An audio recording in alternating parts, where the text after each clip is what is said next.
Okay, so let's start by installing the Featured Entries extension. We can do that by hovering over GravityKit and clicking Products and Licenses.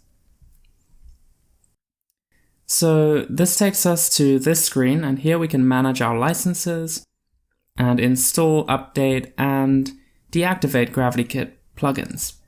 So let's click on the Not Installed tab here.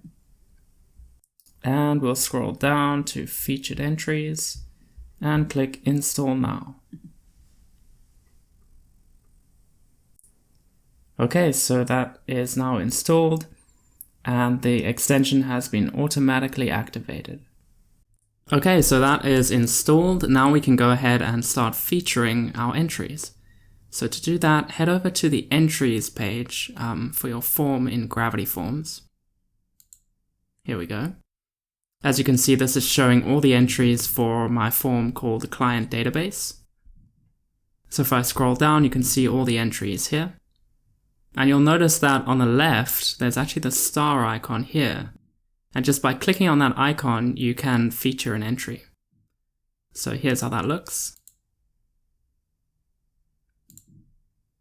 There we go, that icon turns orange. And now that means that that entry is featured.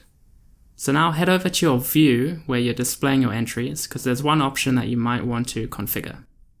Alright, so here I am in the view editor, and I'll scroll down here to the view settings. And here you'll see this option, Move Featured Entries to Top. And by enabling that, your featured entries will automatically show at the top of your view. So let's check it out on the front end.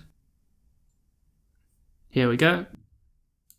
As you can see, I've got a view showing clients' names and email addresses, and the two entries that I featured are now showing at the top of my view, and they are also highlighted in yellow.